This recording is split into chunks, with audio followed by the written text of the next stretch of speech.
Are you working your 9 to 5 and not making the money you desire? Is your work commute so long you never have time for yourself and family at the end of day? Do you worry that the money you make won't cover your rising bills? If you answered yes, you are in the right place at the right time. The Highest Paid Online is having a March Madness sale on its VIP program. With this sale, you will receive 20% off the regular purchase price.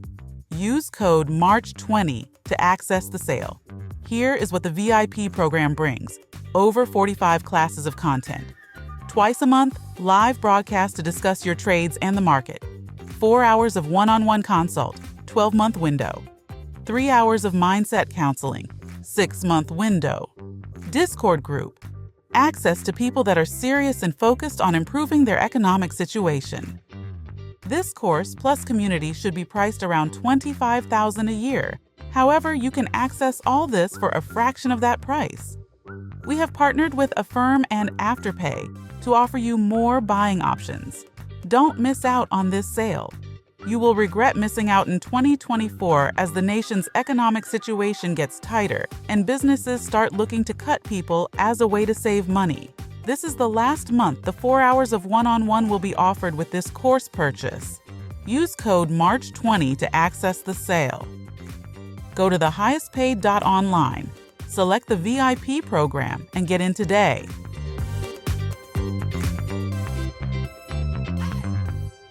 So why do 90% of day traders fail? And this is something that is a real big topic on the internet.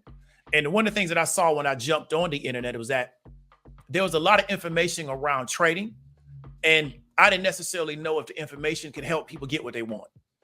And one of the things that motivated me to do what I do was because I said to myself, there's so much information online around trading. How come nobody's having any success? Because you would think that people would be having success with the amount of information available to people. Free information, paid information. However you want it, it's available. There's a guy that's a really successful trader. I follow him on Twitter. All of his information is online for free. The challenge is that you have to actually go through the information, and you got to be willing to deal with the trials and tribulations. And then also, he does not do any follow-up. So he just posts the information and leaves because he trades in real life. He has a family, and he'll tell you that. So he doesn't have time to answer questions about anything.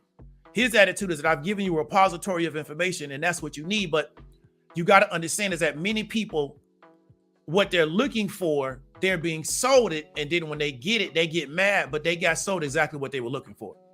He's not selling anything. So you would expect people to say, well, you know what? I tapped into what he had and I had success. But see, he's not selling what people are looking for, even though in my opinion, his information is very valid. So that's what we're going to talk about. Why 90% of day traders fail. Because many people will try to use this particular point. I wouldn't necessarily call it a fact, but they'll try to use this data point as a justification to try to down talk day trading. And one of the challenges that we have is that many people really don't understand how these things work. But what I'm going to do is I'm going to try to give you an allegory of this situation, but I'm going to use somebody else outside of this environment to get you to kind of understand what a lot of people are falling victim to, and then they're turning around and they're blaming trading. And so that's what we're going to go into. So let's go ahead and go into that really quickly, and then we're going to go ahead and break this down. Because I think the challenge a lot of people have is that they don't see themselves as participating in what's going on in their life. I think they see themselves as being outside of it. And that's something that we want to go ahead and get into. So you may not know who this person is, right? He used to play ball for the Bengals. His last name is Burfict.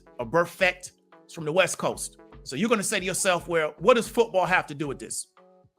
We're going to use his story as kind of like an allegory of what a lot of people are experiencing in this space, right? So here's his fines, right? We're going to go through his fines over the course of his playing career. December 2018, fined 53 grand. October 2018, fined $112,000. March 2018, suspended 4 games, forfeited $1.8 million because of the suspension. Because you know, when you're suspended, you don't get paid. October 2017, fined 12 grand. October 2017, right? August 2017, I'm sorry, fined $1.4 million, right? We keep going. November 2016, fined $12,000. October 2016, fined $75,000. January 2016, fined $500,000. And suspended and forfeited $500,000. December 2015, fined 69, golden call it $70,000. October 2014, fined $25,000. Okay. November 2013, fined $21,000. September 2013, fined $31,000. Over the course of his career with the one team, which was the Bengals, he lost $400,000 in fine. Over the course of his career with the Bengals, he lost $3.7 million in salary forfeited because when you're suspended, you don't get paid. Okay. So why is this important? A lot of people say, what does this got to do? What does football have to do with day trading? What I'm trying to get you to understand is that many people don't often ask themselves, what role do I play in my life? They don't ask themselves that. They see it in everybody else, but for some reason they can't see it in themselves. There's a spirit of condemning other people's behavior and the person never looking back at their own behavior. You know, you got that word in the Bible to say, you know, when you point your finger at somebody, you got three fingers pointed back at yourself. There's a spirit of holding everybody accountable except the individual person, because we know it's hard to build a market if you're telling your audience that you need to actually be accountable. So there's a spirit of looking at what everybody else did in the situation, but we don't want to look at what role we played into it. So we're talking about day trading. What I'm trying to do is use this person's life as an example, not to down talk him, not to make him look bad, but we're going to get into getting to understand what role does a person play in their own life, whether that leads to their failure or their success, right? Let's keep going.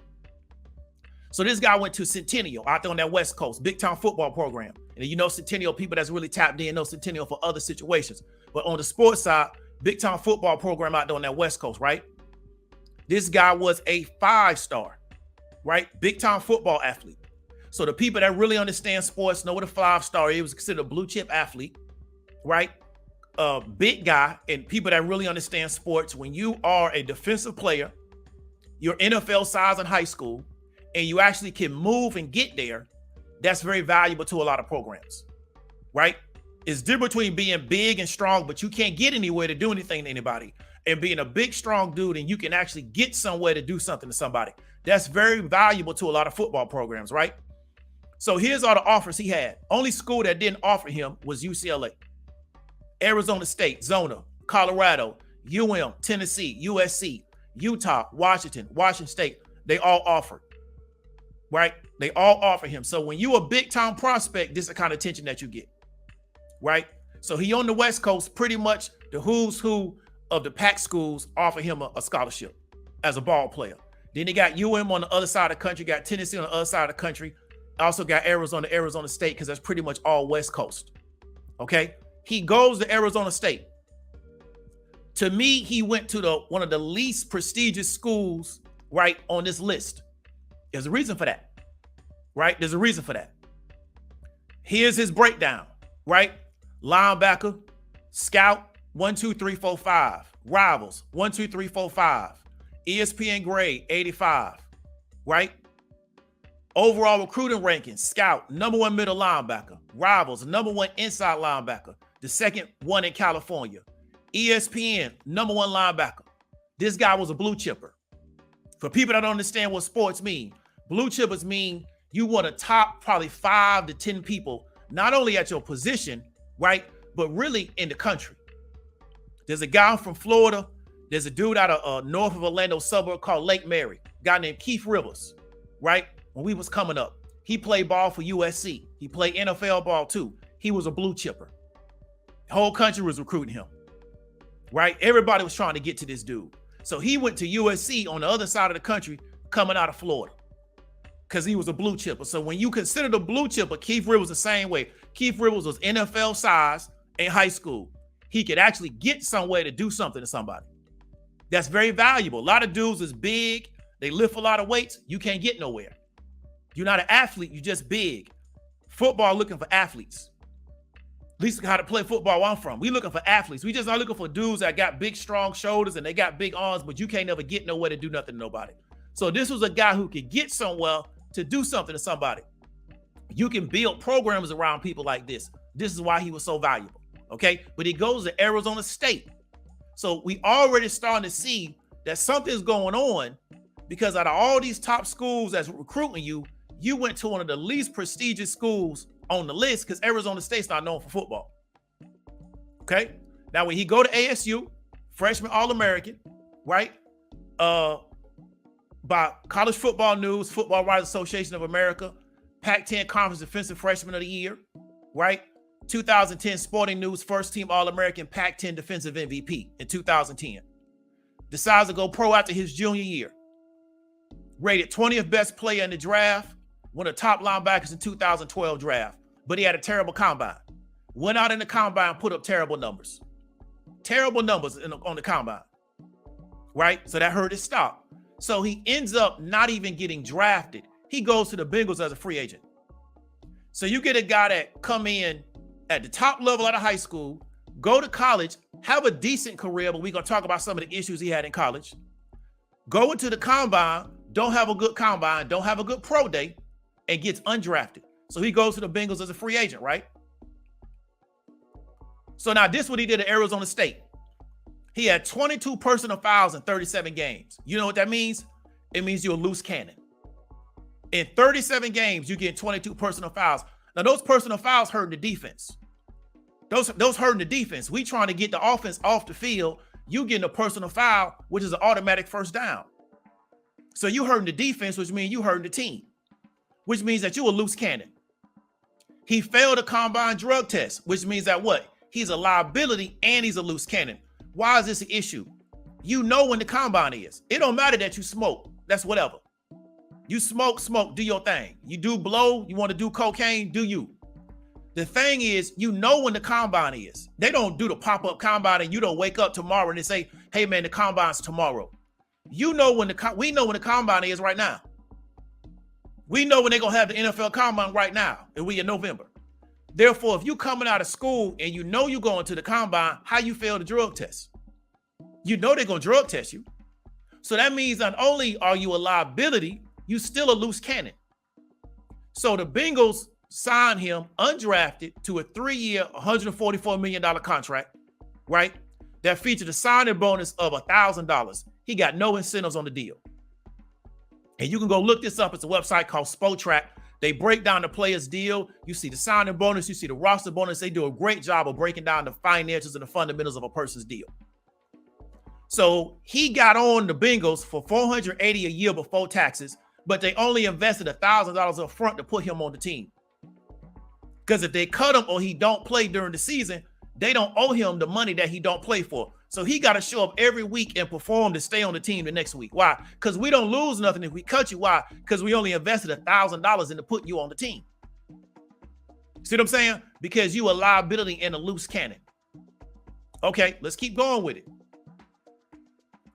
Now we're going to go back through his fines while he played for the Bengals. $53,000, $112,000, suspended for 4 games, lost $1.8 million, right? Lost $1.8 million.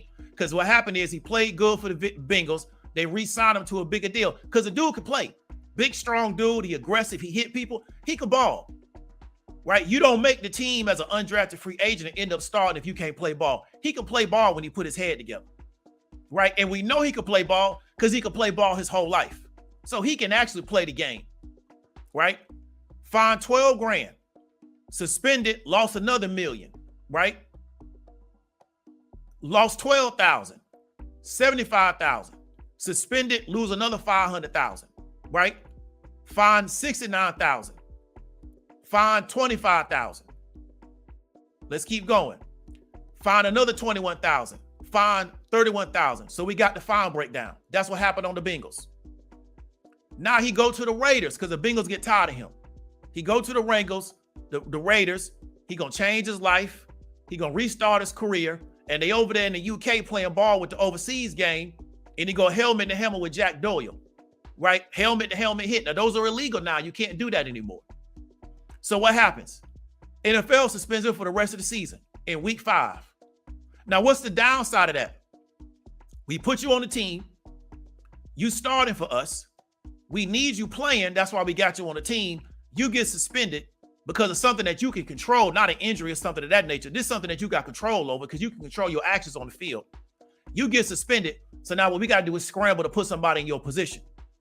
So once again, you a liability because you a loose cannon. He never plays in the NFL again. Once he got suspended from the Raiders, he never played NFL again. He's a free agent. Nobody picked him back up. Why? Why would you pick this guy back up? Why would you pick him back up? All he gonna do is either get suspended or get fined again. And the NFL, by doing this, is telling him, we done with you. We don't want you out here no more. So no team will pick him up, because why you gonna put him on the field when you know that he's gonna offend again, and then you're gonna be without a player, but we got you in this defense based on the fact that you're gonna be here.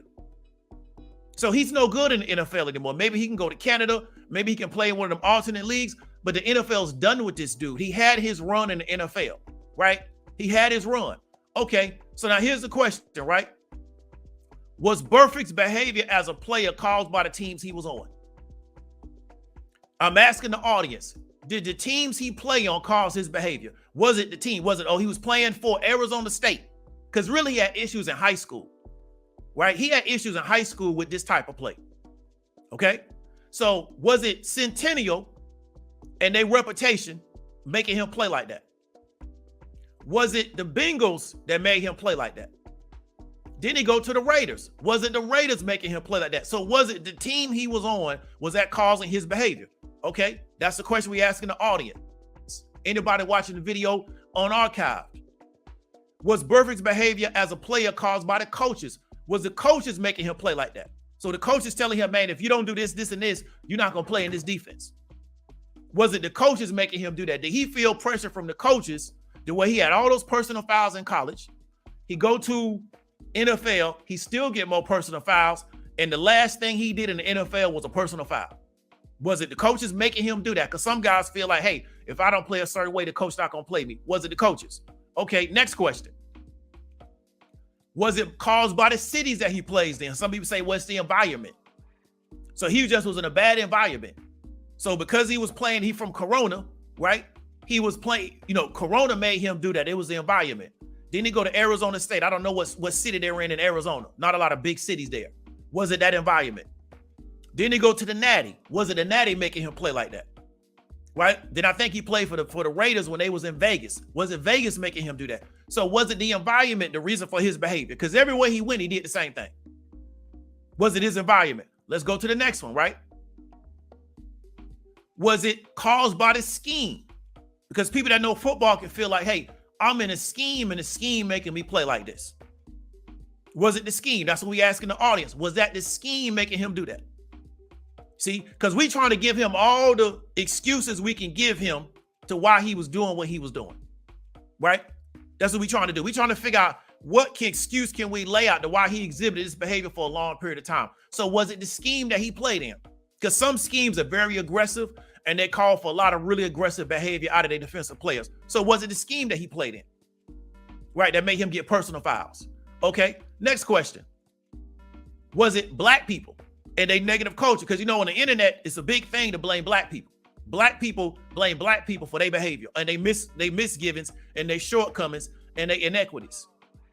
So just random, it got to be black people in negative culture, hip hop culture, something like that. It got to be, that's the reason why he was doing what he was doing. So if he just get away from black people, he won't do that no more. Because, on the internet, the reason why I'm not successful or why I don't feel good about my life is because of black folks. So it got to be black people. So if we just get him away from black people, he would have never did this. So we trying to figure out what's the reason why this individual kept doing this behavior and kept exhibiting this behavior everywhere he went. Over years, even as they taking money out of his pocket, he still keep doing it. He losing money doing this stuff. He just committed to doing this type of stuff. We got to try to ask ourselves why he doing this, right? So that's the question. What was the cause of Burfict's behavior over the years and on several different teams? He started doing this in high school. He carried it to college. He did it in college. He showed that it's draft time. This is the time for you to try out for the NFL if you want to play ball. He show up at the draft combine. He show up at the pro day and he act like he don't really care. Then he failed the drug test, which is really an intelligence test because you know when they're going to test you. So it don't matter that you smoke weed, smoke out. But you know when they're going to come test you. So how do you fail the test when you know you're going to get tested? That's an intelligence test. It's not a drug test. Then you go to the Natty. They sign you. They don't invest in you because they know how they feel about you. They sign you. You play well enough to make the team, but then you keep getting fined for the behavior that you're doing. Over the years, you just keep giving up money. You getting suspended off the team by the NFL because of the stuff that you're doing. So you giving money back to the NFL, right? Then you go to the Raiders, get suspended again. And you know they're not going to play with you now. You got a track record. So what was the cause of his behavior? Because it got to be those things that we listed, right? Got to be the cause of his behavior. It can't be, anything. It got to be those external things got to be the reason why he would keep acting out. Because Burfict was crazy. Like, he would be hitting people off the ball. Like, we on the ball side, and then what he do is he off the ball and he just fire off on somebody. And they're not even involved in the play. Now, that type of stuff worked 20 years ago. You can't do that anymore. So his real problem is that he was born 20 years too late. He'd have been playing ball in the 80s and maybe the early 90s. He could have got away with that. You can't do that anymore. Receiver come out, a back come out of the backfield and go across the middle. You can't clear him out anymore. That's illegal now. When I was coming up, you could do that. You even do that in high school. Can't do that anymore. That's illegal. So a lot of the stuff he did, it was just outdated, right? He was just born too late for the way he wanted to play football. But you know you can't do it, and they're finding you to let you know you can't do it, but you keep on doing it. Okay. Let's go into day trading, because I just want to use that as an example of behavior in an environment, of consistent behavior in an environment, right? Of a person that's committed to exhibiting certain behavior, even when it's detrimental to them. Financially, they keep doing it though. This don't make any sense. You would think if you losing money, you would stop. I'm gonna keep doing it. I'm committed to this behavior pattern, even though it's costing me money. I'm gonna keep doing it, right? So I just want to use it as an example because the actual situation is way bigger than day trading. It's way bigger than day trading, but people are gonna compartmentalize it to day trading, just like Burfict's situation is way bigger than football, but people are gonna compartmentalize it to football. How the fact are you losing money doing something, but you committed to keep doing it, but it's costing you money? It eventually costs you your career, but you just committed to doing it. You got to do it. You can't control yourself. 95% of day traders fail at day trading, right? Now, there's a little, what I call workflow. I want to ask anybody that failed at day trading, or anybody that thinks that you can't be successful at day trading, or anybody that tried day trading and they failed and they blame it day trading. So let's work with the left side. Were you educated properly? If you took a day trading course, do you believe you were educated properly? Now, if you say no, my question would be, how do you know you can't trade? People come to me and say, David, I want to know how to trade options, but I need to learn technical analysis. My question is, if you never were successful at trading options, how do you know you need to learn technical analysis? How do you know what you need to learn if you've never been successful at it? And in my opinion, the way to become successful at something is find somebody who has results in the space, who has been able to teach somebody else this successfully. Results in the space don't mean I got a car and I got designer clothes and I got money. Results in the space is that I've been successful in teaching this to somebody else, and they're getting results, right? But that's the question. If you failed at it, were you educated properly? And one of the things that motivated me to do what I'm doing is when I got on YouTube, I looked at a lot of people and I could tell by what they were saying, they didn't know the first thing about trading. They just was repeating stuff they heard somebody else say. That's why when you ask them this stuff, it don't even make no sense, because they haven't really looked at this, and one, they don't really do it enough, or they took somebody else's information as being the truth on face value.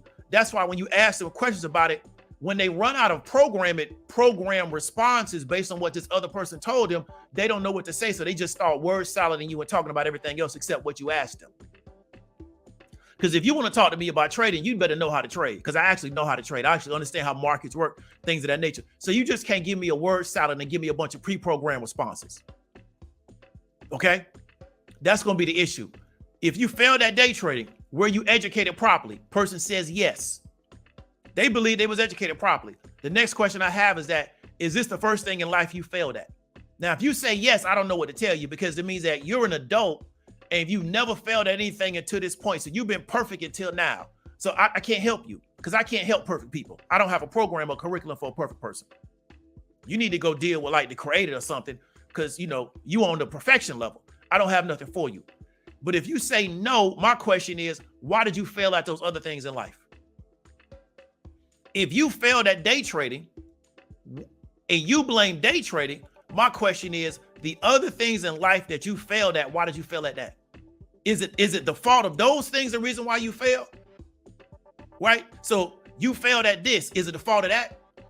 Well, when I was 17 years old, I tried this and it didn't work. Was it the fault of that? Well, when I was 25 years old, I tried this and it didn't work. Was it the fault of that? Well, when I was 30 years old, I tried this and it didn't work. Was it the fault of that? So the program you're running is that every time I fail, it's the fault of the thing. It's never me. That's your program. So you like Burfict. It don't matter what you do or where you go, you're going to just keep, because that's the program that you're running. Burfict was running a program of being a loose cannon and being a liability. That was the program he was running. It don't matter where we put Burfict, he was going to keep running that program. He's been running that program for decades. And it worked for him. That program helped him get to the NFL. So you ain't going to better tell him that program don't work.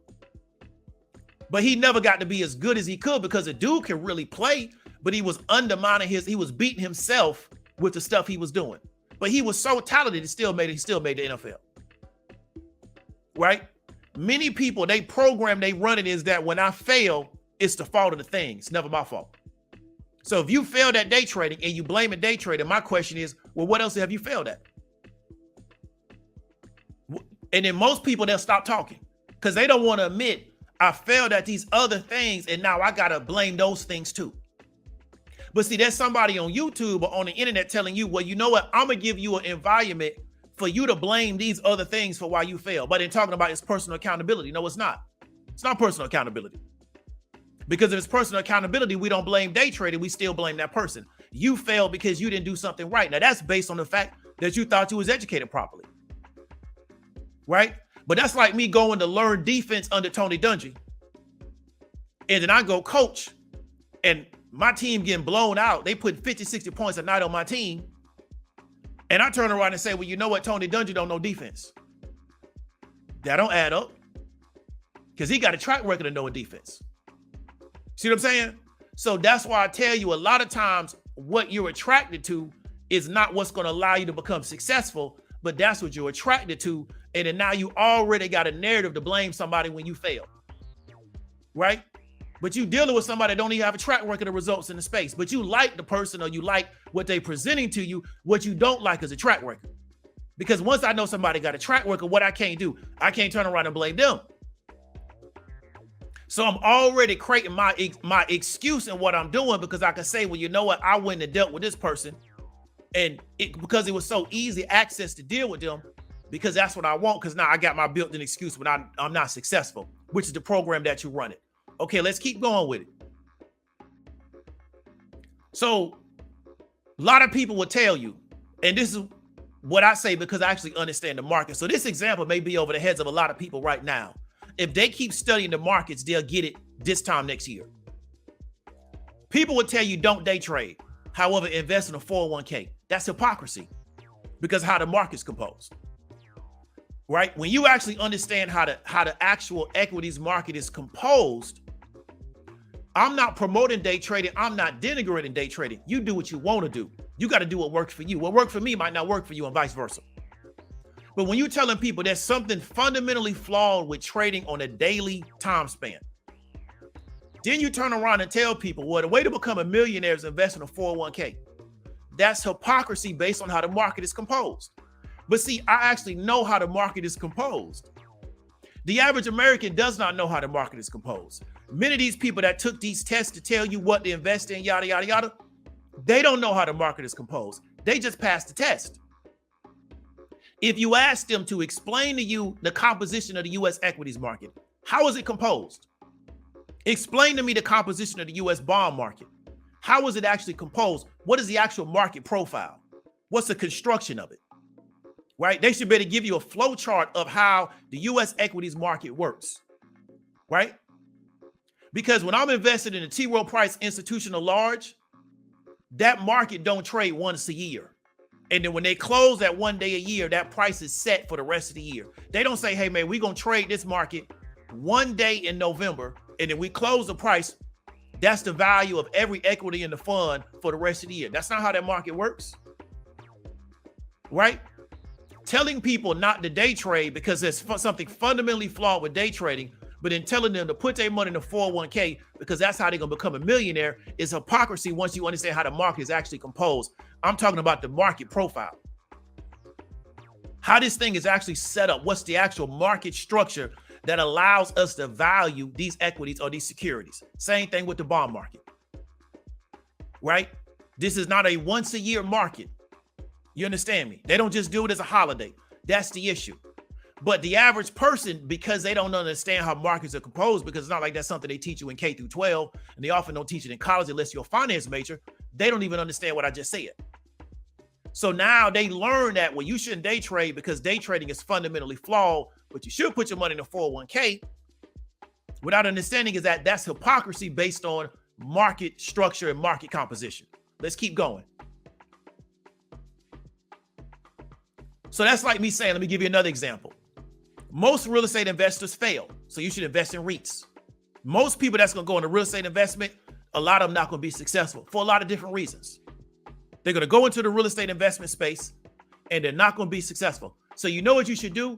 You shouldn't do it. Just invest in REITs. The question is, what are REITs? Right? What are actual REITs? Right?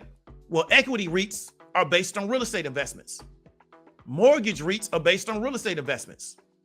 Right? So a REIT is based on people investing in real estate and that investment generating a return. Now, you may tell a person, real estate investing may not be a good deal for you because you don't have the upfront capital. But where you can get a return that is in REITs. So you can take away a lot of the risk of you having to be right on the deal, yada, yada, yada, and you can still get a return in a REIT. But telling people, hey, across the board, you should never be a real estate investor. You should never look to get a return on the real estate market, but you should invest in REITs. Well, what you're doing is you're still a real estate investor. You're just in a different type of vehicle.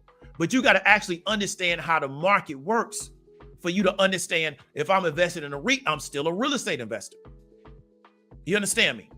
That's what I want people to understand. When you actually understand how these markets are structured, then you understand what's the best scenario for me based on how my life is set up, my mental aptitude, my psychology, yada, yada, yada. Not everything in this area is bad because why? So many people are unsuccessful. A lot of people are going to fail at real estate.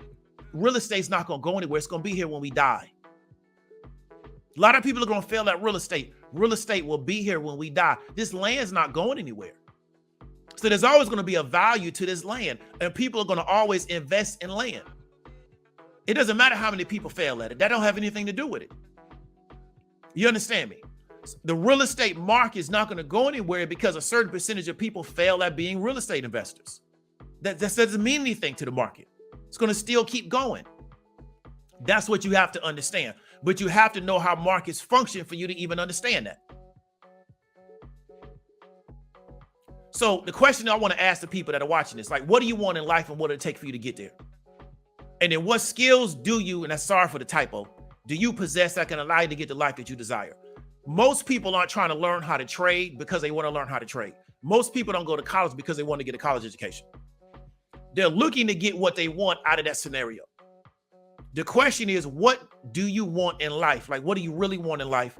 And what is it going to take for you to get there? And what skills can you possess? And I apologize for the typo, that can allow you to get the life that you want.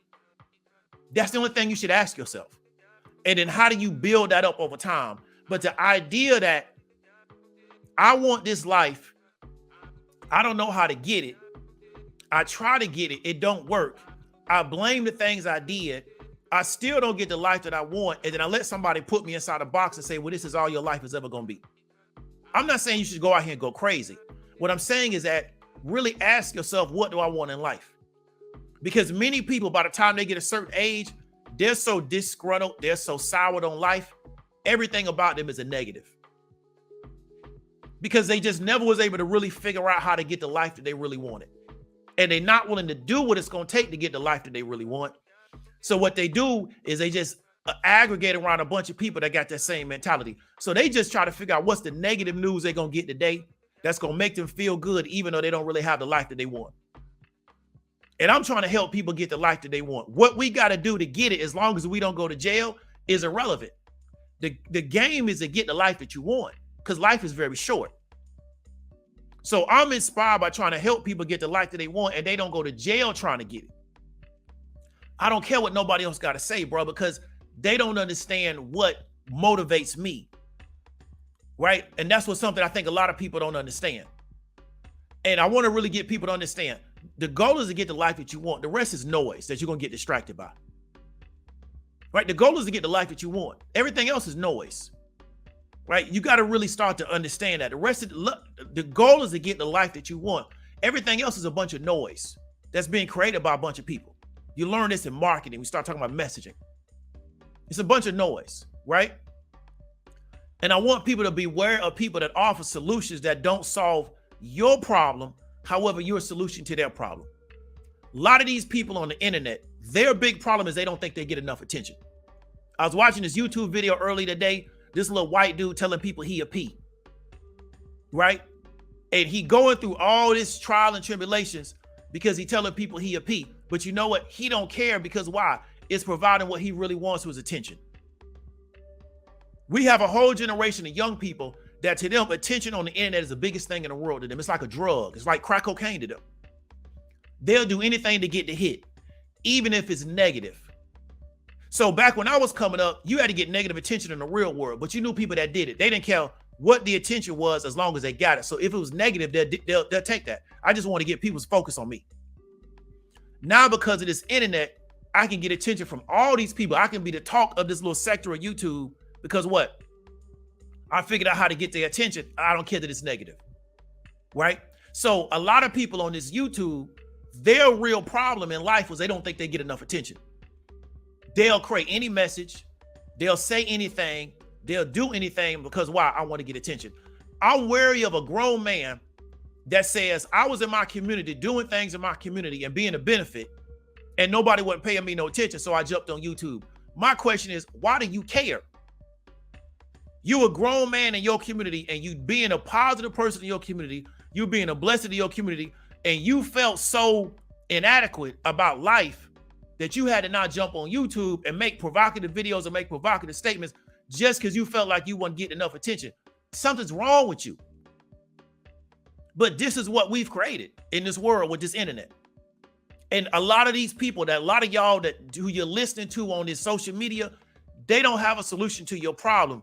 You're a solution to their problem. They don't think they get enough attention. So whatever they got to do to get attention, they're going to do. They'll say anything. They'll stand behind any message. They'll jump, they'll flip flop. They never will stand on nothing. Why? Because what's going to get me the most attention? Well, this week it's going to be this. What's going to give me the most attention? Well, this week it's going to be that. What's going to give me the most attention? Well, this week. And that's just what they're going to keep doing. Why? Because their problem is that I don't get enough attention.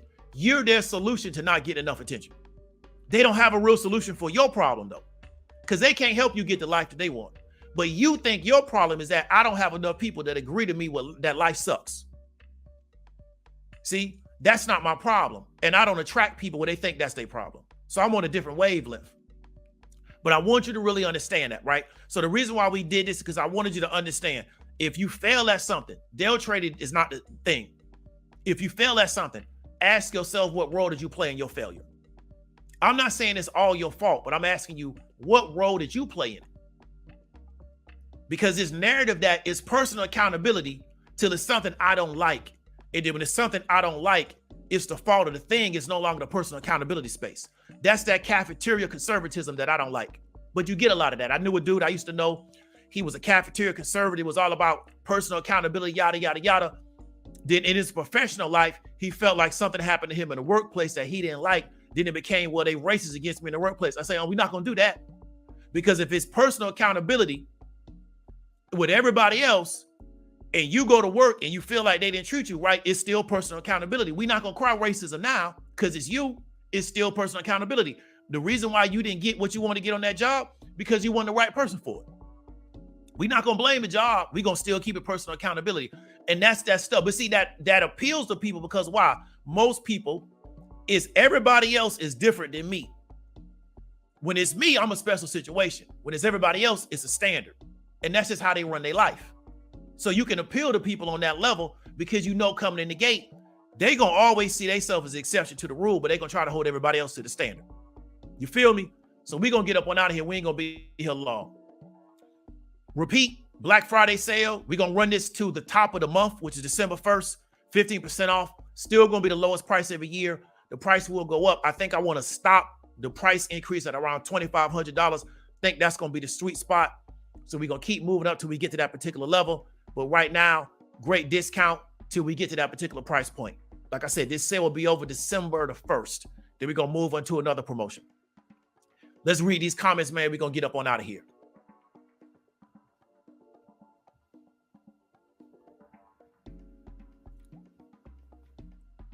So black women making money. People want class information, take the information, ask for a refund. Yeah, that happens. I give people their refund though. I don't even argue with people because I ain't got time for it.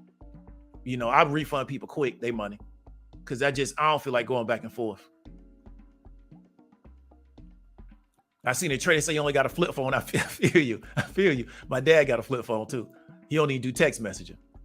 You know what I'm saying? So I feel you right there. He stay focused on what he got to do. Chassie says, I don't offer guarantee only commitments because most people quit and blame you. Yeah, 100%. That happens. People come in with that mindset already off the gate that they looking for somebody to blame for their situation. You know, and it's very unfortunate because they run their life like that. I used to do an email marketing. We used to do a $19 offer. And I had a guy one time ask me in the email, how do I know I'm gonna get my money back? It was a guaranteed. It was a money back guarantee on a $19 offer, but it was like the what I call a tripwire or a low tier front end offer. And the guy emailed me one time and said, well, how do I know I'm gonna get my money back? I'm like, bro, it's $19. Like if $20 gonna put you out, don't even trip on it. Cause he coming in already trying to figure out how he gonna get his guarantee. Right? So that's the issue. So, but you know, it is what it is, Chastity. You know. Yeah, definitely. It's attention issues, Erica. It is. It definitely is. But that's a big part of the internet. It's going to be an even bigger part of the metaverse. You know, but this is attention. It's attention issues. When grown men are saying that I was very much involved in my community and I just felt like I didn't get enough attention, so I jumped on YouTube. That's kind of weird to me, but that's weird to me. Everybody's different. And I think that resonates with people because they feel the same way. I just think it's very unfortunate that people even have the internet as an avenue to figure out how to get attention from people. They should have to leave their house and go get attention. I don't think they should, the internet should have ever been allowed as like a crutch for people to try to get attention, but we can't do nothing to stop it now because the cat's already out of the bag. But yeah, it's attention issues. You know, it is very unfortunate that people will do anything and everything to get attention on the internet because they feel like I don't get recognized enough. You know, I tell them go get active in your church, but you know, they don't want to do that because that's going to take work.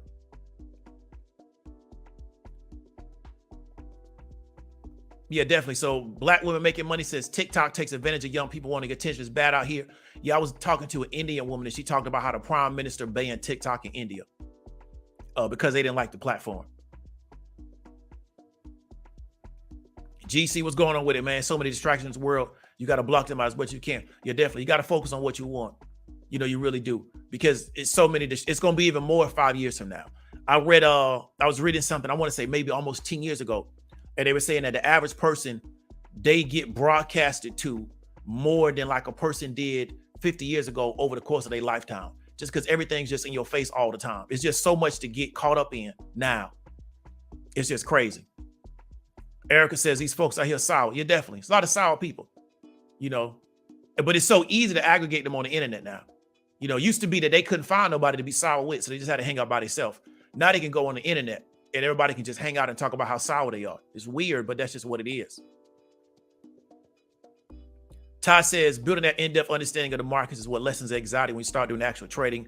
It's essentially building confidence in the space. Definitely, and I appreciate that, because one of the biggest goals is to get people to understand how markets function. And I think once they understand that, then they can make better decisions around what they do, as opposed to just making a decision based on the fact that I don't really understand it, but I just think I got to make a decision. And I 100% believe that by people understanding markets, it can help them get the life that they want because they can make better decisions. And that's one of the things that really motivate me, is get people to understand that. So Julian, man, appreciate the $5. GC says people trade equities every single day on every. Yeah, definitely. And even if there's no volume on the ticker, the robots trade it. But there's no way to evaluate the price of these securities without somebody trading it every day. But people got to know the markets even understand that. Most people don't know that. The average person even know how the stock market works. Terrence, man, I appreciate the $4.99 super chat, man. Romeo, appreciate the $10 super chat.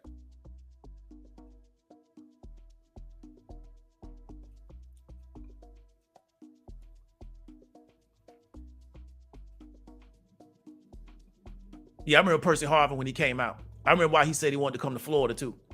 But VA put out a lot of really good, especially that VA area that he's from, put out a lot of really good football athletes. That's for real. Yeah, but I remember when he came out. Chad says day trading is all about consistency and discipline. Yeah, definitely. Discipline, I think, is the biggest thing.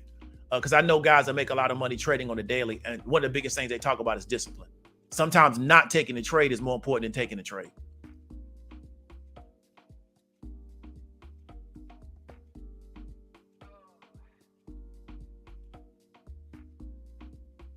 So Romeo says people blame the system for their failures, but it's worse when you get in the system and start looking for a Bentley on your first trade. Yeah, you know, it's unfortunate. People are looking for something. And, you know, a lot of people are looking for a lottery ticket in every part of their life. And a lottery ticket don't exist unless you actually go play lotto. And most people never gonna win lotto. And they take that lottery mentality to every scenario of their life. And it's just unfortunate. So they blame the thing. They don't blame. They looking for a lotto ticket. You know, so it is what it is, you know, but it's just very unfortunate, you know, that idea that my success is going to come as a result of lotto. So they just keep looking for that. And then they blame the last vehicle while looking for the new lottery ticket in this new area. And they just keep doing that over and over and over again until they pass away. So people realize that about people. If I could, it would blow your mind if y'all knew what marketers really knew about human beings. It'll blow your mind. And I don't really teach that to people, but if y'all realize what marketers, we're in 2022, bro, we've been doing direct response marketing since the early 1900s. I was listening to marketing on the way down. I drove down to Florida from the Metro Atlanta. So I'm listening to this guy named Rich Sheffrin. If y'all knew what marketers really knew about human beings and how the human mind works, it'll blow your mind how much they got y'all pegged. And I think the average human is oblivious to what people really know about them, and they know what to offer to them to get money. I could blow up on this YouTube doing a lot of different stuff. I'm just not going to do that, but I could, because I know how the human brain works. I will be way bigger than what I was because it's easy money. It'd be easy for me to take a certain position and just be an actor, and just because people will believe it, because they want to believe it because that's already what's going on inside their head. It'll blow your mind, man, what people really know about the human brain and human psychology, because they got so much of a track record of data over what human beings actually take to. And that's why I tell people to read the crowd, because you get a better understanding of what people really will move towards, regardless of their skin color, regardless of their educational level in a lot of situations, just based on how the human brain actually works. But most people are not ready to accept that. They just not, you know, so it is what it is. So I appreciate everybody for coming through. Appreciate for everybody participating. Want to encourage y'all, man. Make sure y'all stay safe this holiday, and make sure y'all take care of yourself and keep your eyes open. If you have any questions, hit me up in the comments. David W. Williams, also known as Diamond Dave. I'll talk to you later.